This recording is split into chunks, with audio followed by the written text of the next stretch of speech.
we're talking about the major environmental conventions that we had already studied, but उसको एक बार revise कर लेते हैं through this quick revision table. So there is a Ramsar Convention, one of the oldest conventions.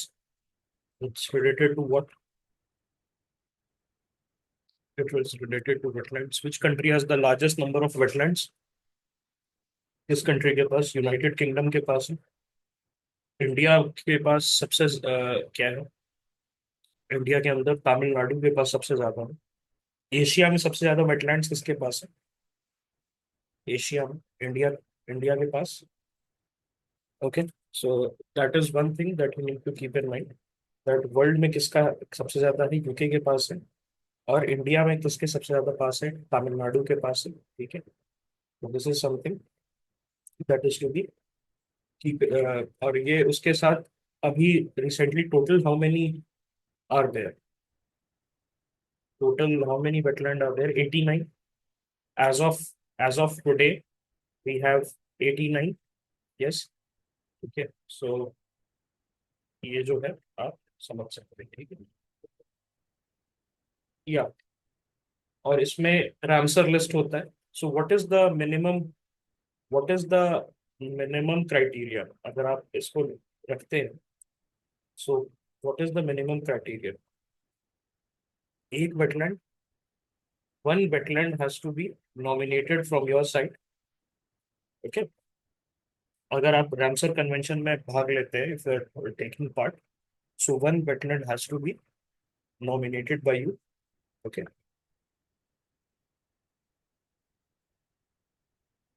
so remember, India has the largest number in Asia. The UK has the largest number in the world. Okay, so इसको याद रखिएगा। Stockholm conference की बात करते हैं, तो ये यहाँ से आपका स्टार्ट हुआ था, जो हमारी जर्नी है for green house gas and other जो थिंग्स है। उसमें इसमें इंदिरा गांधी ने पार्टिसिपेट किया था स्वीडन में। That had happened. और यहाँ से आपका डोमेस्टिक एनवायरमेंट लॉज बनना शुरू हुआ था, तो हमारे पास WPA, और इसके बाद क्या बना था? Water act. यस, तो वो दोनों बना था। And this preserves and enhance the human environment. और यहाँ से UNEP was also established, United Nation Environment Programme. Yes, बात करते हैं साइट्स के बारे में। तो साइट्स 1973 वॉशिंगटन में हुआ था। इसमें 3 अपेंडिक्स आए थे, हमने बताया था तीनों अपेंडिक्स के बारे में। So the first appendix is related to trade of animal which are prohibited. Then the second is trade of animal but which is regulated and you have to inform. And the third one is animals which are banned or protected in one country. So उनका trade अगर उसको regulate करना है, तो the country has to make a request to other parties. Okay, so recently did we change our WPA Act to accommodate sites? तो हमने क्या किया? 6 से लेके 4 कर दिया। ओके, 6 से लेके क्या किया हमने? उसको स्केल डाउन कर दिया 4 कर दिया। There is a permit system and it's secretariat is hosted by UNEP। बात करते हैं CMS के बारे में। तो CMS is related to Bonn convention और 1979 में है ये। और ये किस लिए यूज होता है? It is to conserve the migratory species throughout their range. तो जो माइग्रेट करते हैं, जैसे क्या हो गया? साइबेरियन क्रेन हो गया, साइबेरियन क्रेन। फ्लेमिंगोज हो गया। फ्लेमिंगोज कहाँ आता है? फ्लेमिंगोज क्या पुलिकट लेक में हमने पढ़ा था? Did we study that the flamingos come in Pulicat Lake? Yes. Okay. Also Thane Creek। और COP13 जो है इसका conference of party, so it is basically the collection of all the people who have signed the convention, they come together to meet. So इसका COP13 कब हुआ था? गांधीनगर में हुआ था, इंडिया में। Okay. And several Indian species have been listed here। और इसमें रेंज स्टेट का प्रिंसिपल होता है। तो जैसे फॉर एग्जांपल अमूर फैल्कन है, तो ये कहाँ से बनता है? Amur falcon are born in the north western sorry, northeastern Asia, at the border of Amur River, at the border of North Korea and Russia. और फिर वहां से इंडिया की तरफ आता है ये, to escape the cold. That is one thing that happens. Okay. And इसमें फोकस किस पे रहता है? फोकस रहता है आपका कनेक्टिविटी पे. ओके. फिर वियना कन्वेंशन है 1985 का. This is related to what? This is related to ozone hole management. Okay. और इसमें रिसर्च और इंफॉर्मेशन का एक्सचेंज यहाँ से होगा, वियना कन्वेंशन से. और it was established for ozone hole protection. And then this led to the Vienna convention, led to the Montreal protocol. और मॉन्ट्रियल प्रोटोकॉल क्या बाइंडिंग है? The answer is yes. It has binding targets. Okay. And यहाँ पर जो है ODS, that is ozone depleting substance, उसको हमें करना था. तो हमने क्या किया? क्या हमने फेज आउट करना स्टार्ट किया? किसको स्टार्ट किया? CFC को. और उसको हमने किससे किया? HFC से किया. नाउ CFC जो है उसको हमने HFC से कर दिया. तो CFC, was it damaging to the ozone hole? Was it damaging to the ozone hole? The answer is yes. It was damaging to the ozone hole. लेकिन उसको हमने रिप्लेस किया HFC से, which was not damaging to the ozone hole, but it was damaging to the environment as a greenhouse gas. So after that we went for the Kigali amendment. और Kigali amendment में हमने क्या कहा कि हम HFC को भी अब फेज आउट कर देंगे. सो इमीडिएटली करना है क्या? इमीडिएटली फेज आउट करना है क्या? नहीं करना है. ओके. इमीडिएटली नहीं करना है. आपको जो है 2000, यू हैव टाइम टिल 2047. बात करते हैं बेसल कन्वेंशन के बारे में 1989 में. So this is for controlling the transboundary movement of hazardous waste. और इसमें डेफिनेशन दी हुई है आपकी हजार्डस वेस्ट की. और इसमें प्रायर इन्फॉर्म्ड कंसेंट का प्रिंसिपल एम्बेडेड है, that any country you are sending the waste, the hazardous waste, you have to tell that country that okay whatever is there in that. इसमें Canada और Philippines के बीच में लड़ाई हो गई थी because of this, that they had told him कि recyclable plastic है and recyclable e-waste है, and they had sent the human waste and adult diapers and all these things. Okay.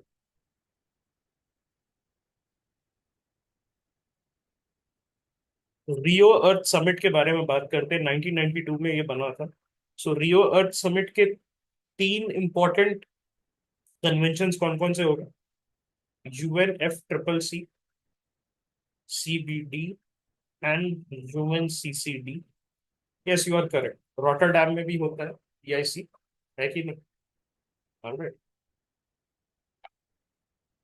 So it halts environmental degradation, promote sustainable development. तो क्या ये dedicated था greenhouse gases से related और arrest करने के लिए जो हमारा टेम्परेचर बढ़ रहा है? ओके. सो यहाँ पर CBDR का प्रिंसिपल है. What is CBDR? Common but differentiated responsibility. Common but differentiated responsibility, that is the. फिर पोल्यूटर पेज प्रिंसिपल, जो जिसने पोल्यूट किया है वो पे करेगा. It means that developed countries have a higher threshold of responsibility compare to the developing countries. इसमें और क्या क्या है? This has led to the Rio declaration, agenda 21, the UN forest principles, UNFCCC Convention on Biological Diversity, and UNCCD. तो क्या ये UNCCD is the only such convention which deals in land degradation management and desertification management? Yes. Okay. UNFCCC की बारे में बात करते हैं. So India इसका पार्टी है, बिल्कुल है. और इससे हमारे पास क्या दो अग्रीमेंट्स है? एक है क्योटो प्रोटोकॉल और एक है पेरिस. क्योटो प्रोटोकॉल में कौन सा अमेंडमेंट है? क्योटो प्रोटोकॉल में दोहा है. Okay. Is Kyoto Protocol a success? The answer is no, it is not a success. Paris Agreement. So, what is the difference between Paris Agreement and Kyoto Protocol that has come out of the UNFCCC? Is Paris Agreement focusing on non-binding principles and Kyoto is focusing on binding principles? ठीक है, so इसको याद रखिएगा. UNFCCC को कौन research करके बताता है? What is the situation? IPCC बताता है. आईपीसीसी के assessment reports, sixth assessment report. Yes. और उसका काम क्या रहता है आईपीसीसी का? सिर्फ रिसर्च करना. सिक्स तो निकल गया, सेवेंथ निकलेगा, है ना? और इसका सेक्रेटेरिएट कहाँ पर है यूएनएफसीसीसी का? यूएनएफसीसीसी का सेक्रेटेरिएट है बॉन. ओके. इसका एनुअल कॉप होता है. The conference of parties what every year. Okay. और अभी कहाँ हुआ है? बाकू में हुआ है, अजरबैजान में. अभी कहाँ होगा? COP30 बेलेम में होगा, बेलेम, ब्राजील. ऑलराइट. सीबीडी की बात करते हैं, कन्वेंशन ऑन बायोलॉजिकल डाइवर्सिटी. इसका हर 2 साल में कॉप होता है और इसमें दो प्रोटोकॉल है, कार्टाजेना प्रोटोकॉल और Nagoya protocol. So one does deal with GMOs, genetically modified organism, and the other what does it deal with? Access and benefit sharing. कल हमने पढ़ा था बायोडाइवर्सिटी एक्ट के अमेंडमेंट में. अब एक्सेस और बेनिफिट शेयरिंग कैसे होगा? How, who will decide the access and benefit sharing? तो क्या आयुष वालों को इसमें एग्जेम्प्ट कभी कर दिया गया है? और बाकी जो वो बोर्ड है, अगर कोई डोमेस्टिक कंपनी है तो उसके लिए एसबीबी है, और जो आपका फॉरेन कंपनी है उसके लिए एनबीए है, परमिशन के लिए. But is it the state biodiversity board who sets the rate of royalty? State biodiversity board set करता था ना royalty bill. It is the SBB who used to set the royalties. Okay, so just एक बार open करके देख लेना उस document को, so you will find that the state biodiversity board is. Okay. एक बार इसको देख लेते हैं, ठीक है? थोड़ा कंफ्यूजन कंफ्यूजन ना रहे.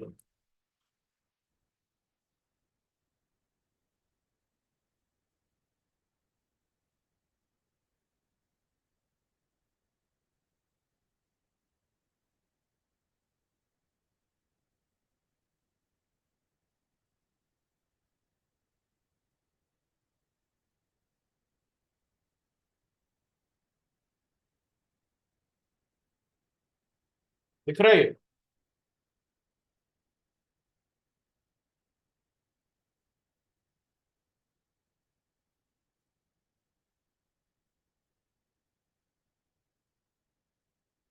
Can you see this? Indian entities जो है वो बेनिफिट शेयर करेगी and SBBs will determine the access and benefit sharing fees. Okay, don't get confuse. और इंडियन एंटिटीज किसको प्रायर इंटीमेशन देगी? एसबीबी को देगी. What about the foreign entities? The state board, yes. What about the foreign entities? It will be to the NBA. Okay.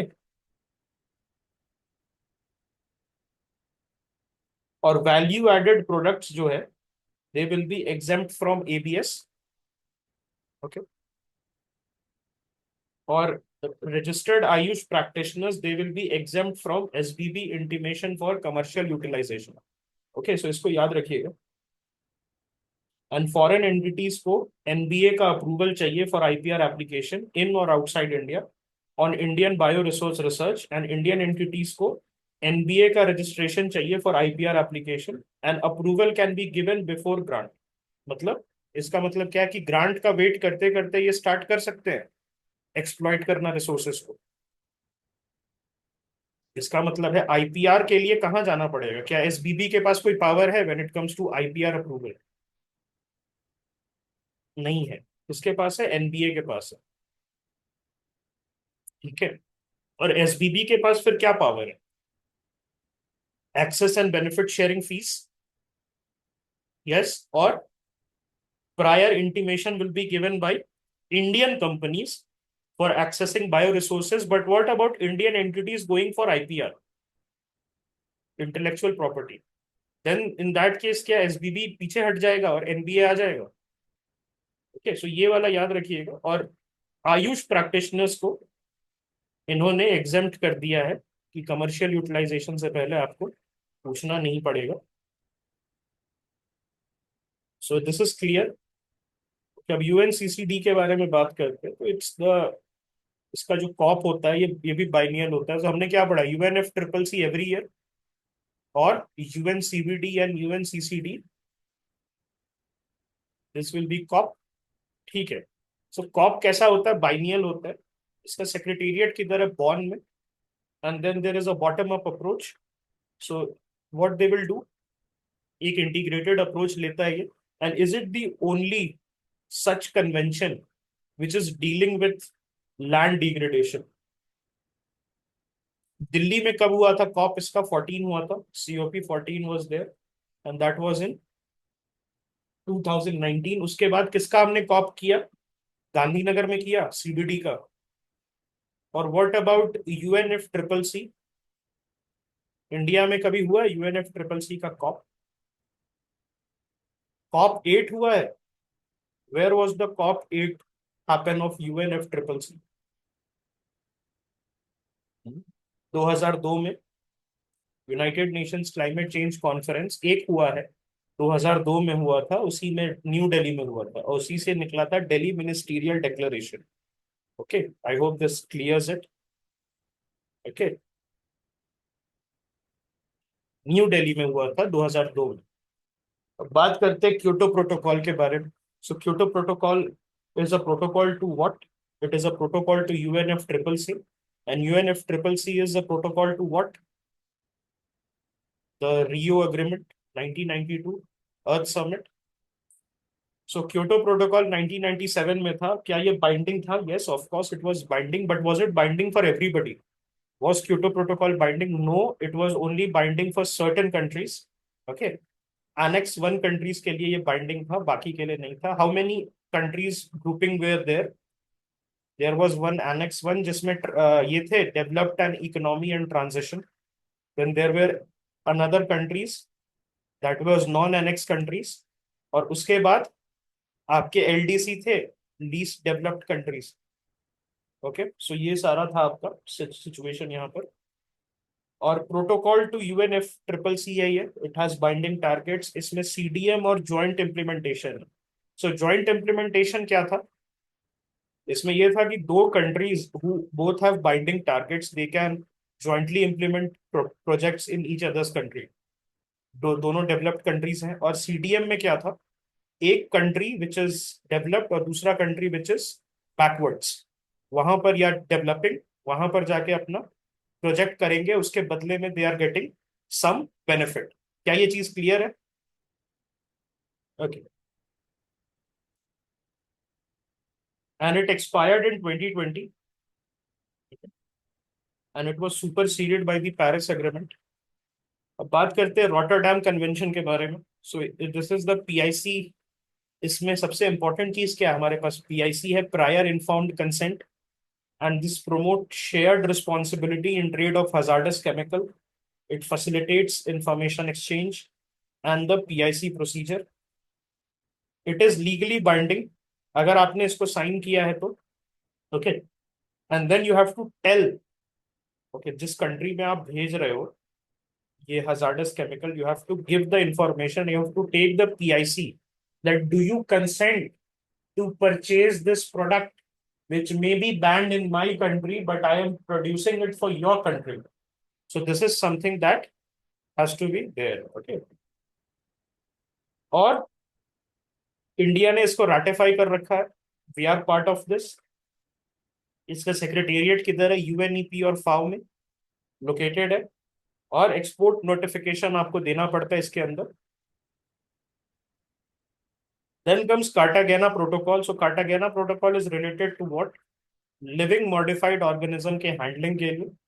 और इसमें CBD का ये protocol है along with which is its sister protocol, Nagoya Nagoya is related to access and benefit sharing, whereas Cartagena is related to LMOs, that is living modified organisms. तो Dolly the sheep types जो organisms है उनके handling के लिए, या किसी भी type का प्लांट है जेनेटिकली मॉडिफाइड, उसके हैंडलिंग के लिए, उसके ट्रांसपोर्ट के लिए, उसके यूजेज के लिए यहाँ पर ये कार्टागेना प्रोटोकॉल है। और ये ट्रांस बाउंड्री मूवमेंट जो है, ऐसा नहीं हो सकता कि एक कंट्री में जेनेटिकली मॉडिफाई करो, दूसरे कंट्री में भेज दो, and it is wrecking havoc there. Okay, so that is one issues that this deals with. Okay, उसके बाद इंडिया ने इसको रेटिफाई कर रखा है, और nodal agency is the ministry of environment. और इसको कौन रेगुलेट करता है? जीईएसी रेगुलेट करता है। GEAC has been establish under which act? Environment protection act 1986। Yes. बात करते हैं स्टॉकहोम कन्वेंशन के बारे में। सो ये क्या करता है? प्रोटेक्ट करता है हेल्थ एंड एनवायरमेंट को फ्रॉम परसिस्टेंट ऑर्गेनिक पोल्यूटेंट। तो इसमें डर्टी डजन का कंसेप्ट है, द 12। यस।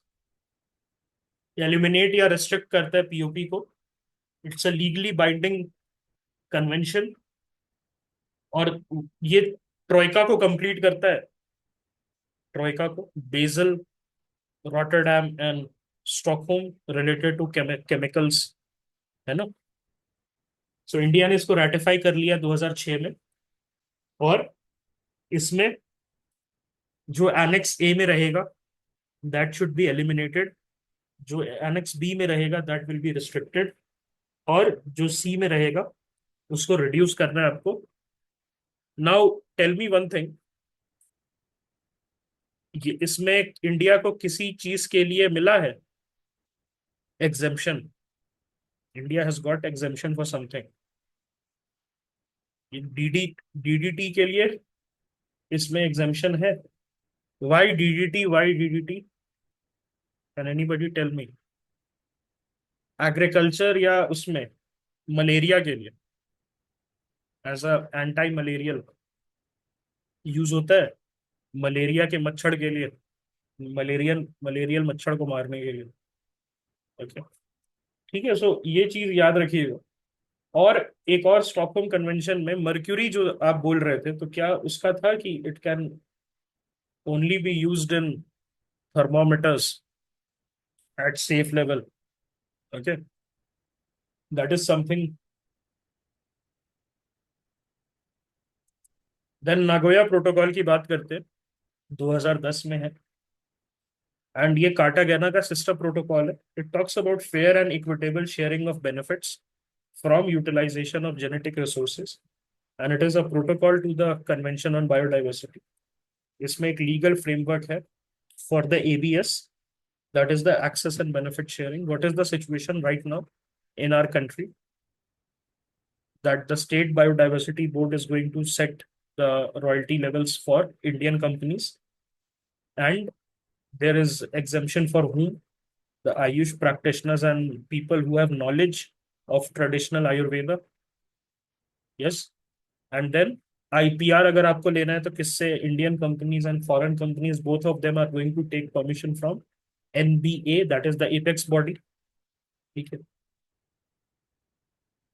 इसमें ट्रेडिशनल नॉलेज का कंसिडरेशन किया जाएगा। और who was the driving force behind the Nagoya protocol? Which country was the driving force? It was India only. It was who? It was India only.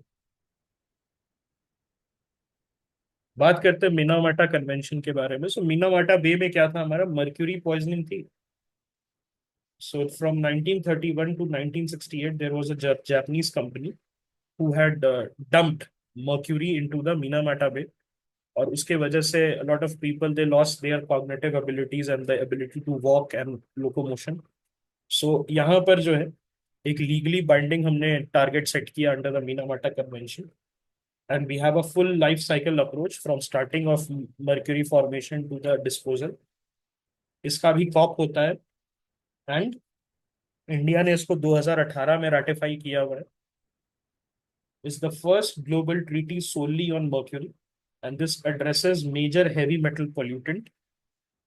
और various sectors में जो mercury का use होता है उसको, उसका एमिशन, उसका release, इन सबको कंट्रोल करता है। ऑल्सो फेज डाउन अप्रोच यहाँ पर हमें देखने को मिलता है।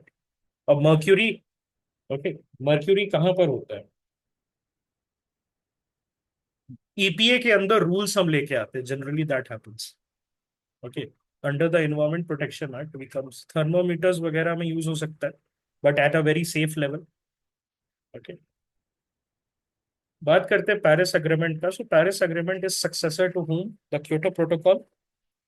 So it changed one important thing, that is, although it is legally binding, but it is legally binding only for NDC, that is the nationally determined contribution. What is the legally binding aspect of the NDC? Do you have to fulfill it? The answer is no. NDC को fulfil करने की जरूरत नहीं है, मतलब जरूरत है लेकिन there is no legal boundation. What is the legal foundation is that you have to publish your NDC, and every time you publish a new NDC it has to be higher than the last goals. क्योंकि NDC में आप goals बताते हो ना कि इस साल हम कार्बन न्यूट्रल हो जाएंगे, इस साल हम एमिशन कम कर देंगे, इतने साल में हम 50%, 60% रिन्यूएबल एनर्जी ले आएंगे. So do you really need to fulfil those obligations as a legally binding settlement? No.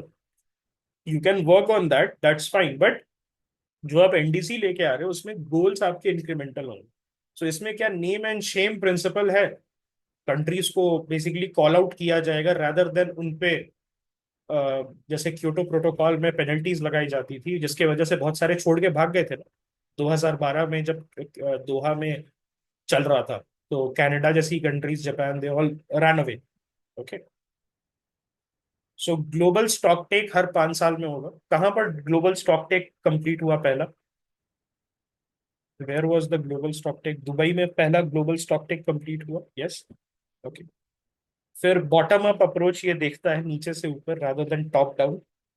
और प्रोग्रेशन प्रिंसिपल है एनडीसी के लिए, हर एनडीसी आपको इंक्रीमेंटल गोल्स देना होगा. India has ratified the Paris agreement. Okay, इसमें लॉस एंड डैमेज फंड भी है. लॉस एंड डैमेज फंड कब हुआ था? शार्म एल शेख में आइडिया आया था. ऑपरेशनलाइज कब हुआ था? दुबई में 1 साल के बाद. ओके, शार्म एल शेख में और क्या है? What else is there? India Pakistan agreement है. Manmohan Yusuf Raza Gilani agreement. Okay, Sharm el Sheikh is located where? It's located on the Sinai peninsula, at the bottom of the Sinai Peninsula. Yes, good. Okay. बात करते हैं Kigali amendment का. So Kigali amendment is an amendment to the Montreal protocol, है ना. अब यहाँ पर हुआ क्यों? देखिए, हमने क्या किया कि सीएफसी जब मॉन्ट्रियल में हमने साइन किया था तो सीएफसी के बाद बोला कि we are going to use a better alternative, that is HFC. Now it was indeed a better alternative. The CFC was damaging to the ozone hole. But problem क्या हुआ एचएफसी के साथ? The problem with HFC was that using HFC, we started to increase the greenhouse gas emission. Okay, and trapping of solar light जो है वो start हो गई. सो इसके वजह से हमने क्या बोला कि अब देयर इज अ नीड कि एचएफसी को भी हम हटाएं, बिकॉज ओजोन को बचाने के चक्कर में we can not damage the earth. That is something that is needed to be there, ये हमने बोला. Okay, so it was ratified in 2021 India में. और नोडल एजेंसी कौन है? Ministry of environment and forest. And we are part of the group 2 country. So there are multiple groups. उसमें group 2 country में हम लोग थोड़ा लेट फेज डाउन करेंगे compare to other countries. Okay, और इसमें डिफरेंट शेड्यूल्स डिफरेंट कंट्रीज को दिया गया है two phase down. Developed countries को बोला गया कि आप पहले करिए, और जो डेवलप्ड कंट्रीज नहीं है उनको बोला गया कि आप बाद में करिए. Then we have the Kunming Montreal Protocol. So this is replacing what? This is replacing the Aichi biodiversity targets. Where the Aichi biodiversity targets a success? The answer is no, it was not a success. Okay. Okay, so this is a framework under CBD. 4 goals है, 23 targets है. 30x30 याद है मैंने हमने discuss किया था. इसमें एक मॉनिटरिंग फ्रेमवर्क ये बना रहे हैं। ओके, तो इसमें target 3 is there, 30 into 30। India played a key role in negotiations, और हमने एनबीएसएपी अपना अपडेट किया था, नेशनल बायोडाइवर्सिटी, जो हमारा एक्शन प्लान था। ओके, उसके साथ साथ 2030 तक बायोडाइवर्सिटी लॉस को हॉल्ट और रिवर्स करना है, और विजन है कि 2050 तक we will reach the equilibrium. So this is your, yeah, this is your entire conventions done. Any questions that you guys have in the conventions?